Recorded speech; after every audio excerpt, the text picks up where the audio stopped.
Hey YouTube, coming at you on a late Sunday night / Monday morning. I just wanted to show off a few vintage tools that I've acquired over the last couple years. And it's not really a tool, it's also fuses, but I just wanted to go over them and show why I like this really old stuff and why some of this old stuff just kind of made sense. So the first one I'll go over is just this fuse. Little fuse pack. You don't see glass fuses in vehicles anymore unless you got an old vehicle that uses them, I guess. But it's just kind of a little two-piece sheet metal sliding case, and I got an ATM fuse in there actually, and it just holds them in there. I mean, it's simple as shit, but I mean that makes sense, you know. I hate those like big plastic containers full of these things. Or even worse, the ones you get from like AutoZone. That's just like the cardboard with the little plastic bubble on it.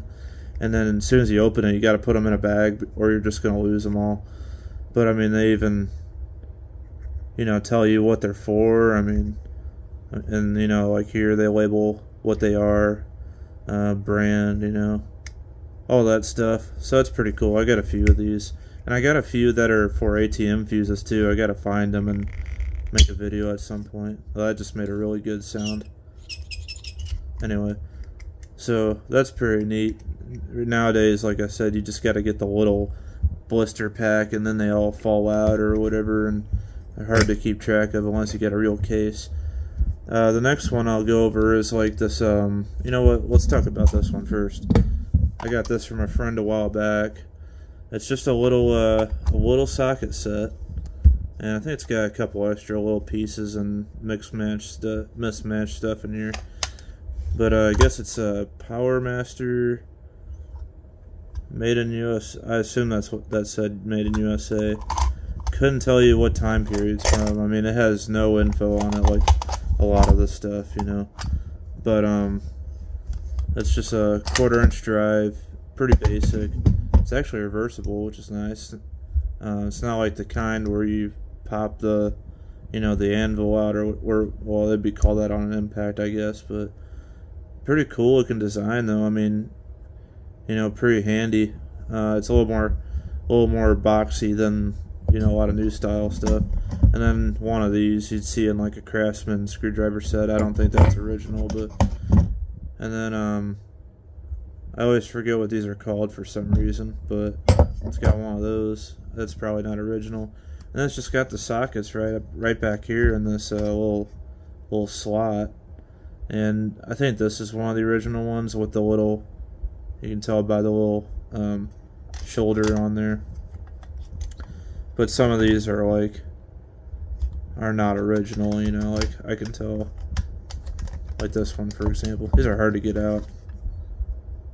Yeah, like that's definitely not original. Does that even have the size on it?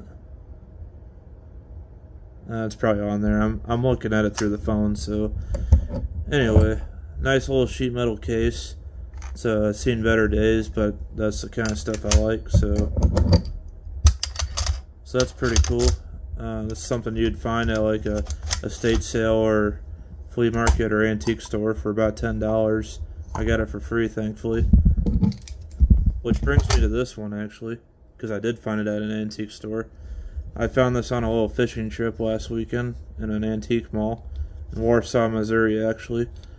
And it's just a unbranded, made in Japan standard socket set. Really basic. I couldn't tell you how old this thing is, but it's older than me, that's for sure.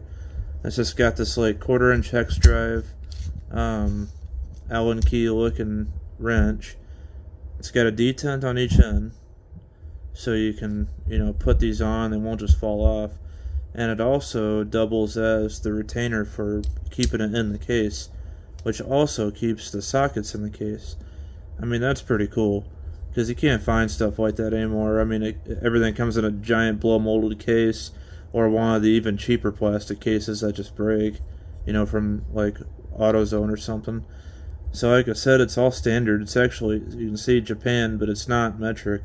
I don't really know what their timeline of measurement systems is, but maybe they were standard at one time. But in any case, you can see there's a couple for, I guess, stove bolts or square head bolts, and then it goes like 1/4 inch up to 3 or 7/16 actually.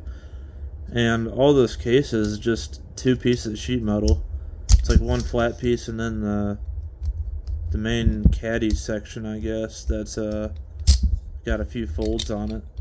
And they even tapered the case to hold the sockets right. Like, you'd think, you know, just a simple, cheap, like at the time would just be a cheesy little tool set. You know, you'd think they would just go as crappy as possible with it, but I mean, this is honestly pretty substantial compared to a lot of stuff you'd buy today. Everything now just comes in a crappy plastic case that falls apart, or all the sockets fall out or something. But I mean, this is pretty neat. You could throw this in a toolbox or hang it on a pegboard like that, or just whatever. And that's why I like this kind of stuff, you know, because even though I probably won't really use this stuff very often, at least, it just kind of makes sense, you know.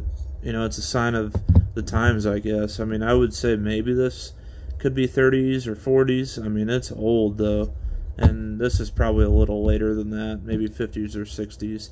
I don't really know the timeline on like sockets and stuff like that, but that's just a couple of my little vintage tools that I like to think about.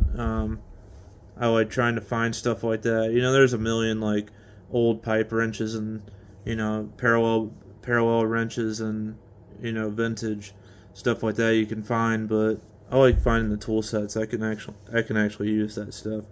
So I just want to make a short video on that, and thanks for watching.